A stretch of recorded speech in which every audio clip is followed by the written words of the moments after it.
Olá, eu sou o psicólogo e sexólogo Leandro Ferri e antes de iniciar o vídeo de hoje, eu te convido a deixar um like logo aí abaixo deste vídeo. Hoje eu quero falar sobre uma queixa clínica muito comum, mas pouco discutida com profundidade, que é a preocupação de muitos homens com o tamanho do próprio pênis. E a questão central é: você acha que tem o pênis pequeno ou melhor, você sente que tem? Porque existe uma diferença muito importante entre o tamanho real e a forma como você se percebe. E talvez a questão ela não esteja no seu corpo. Essa é uma das queixas mais comuns no consultório quando o assunto é sobre a sexualidade masculina. Homens que evitam se relacionar, que sentem vergonha, que se comparam o tempo todo e que vivem com a sensação de não serem suficientes.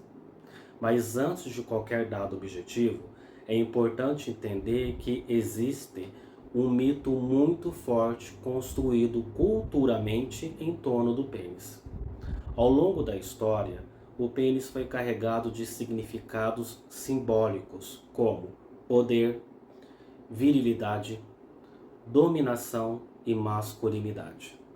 E esses significados muitas vezes são irreais e inalcançáveis. Eles criam uma espécie de padrão imaginário que não corresponde com a realidade da maioria dos corpos masculinos. Curiosamente, quando voltamos para a história da arte, especialmente na Grécia Antiga, encontramos algo que vai na direção oposta desse ideal contemporâneo. Nas esculturas gregas, o pênis pequeno era frequentemente representado como símbolo de equilíbrio, racionalidade e autocontrole. Um exemplo clássico disso é a estátua de Davi. Diferente do que muitos imaginam hoje, um pênis grande não era associado à virtude, mas sim ao excesso e à falta de domínio sobre si. Por outro lado, existe também uma outra figura mitológica que representa justamente o oposto disso, que se trata do deus Príapo. Ele é retratado com um pênis exageradamente grande e permanente em ereção, simbolizando também, nesse contexto, a fertilidade, mas também o descontrole, o grotesco e até o ridículo.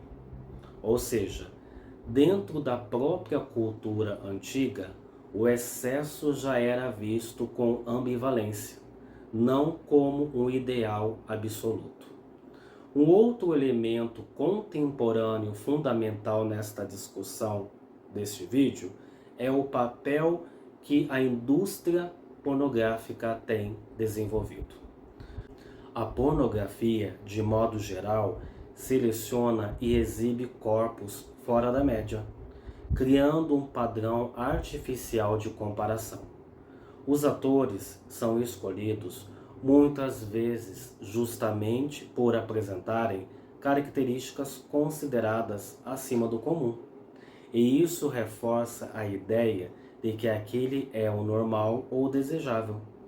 Esse recorte distorce a percepção da realidade e pode intensificar sentimentos de inadequação em muitos homens que passam a se comparar com um padrão que não representa a maioria da população masculina. E avançando para uma perspectiva mais científica, precisamos nos apoiar em dados concretos.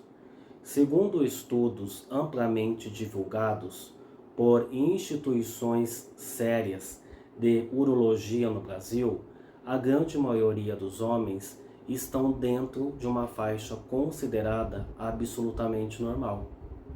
O tamanho médio do pênis ereto gira em torno de aproximadamente 12 a 16 centímetros.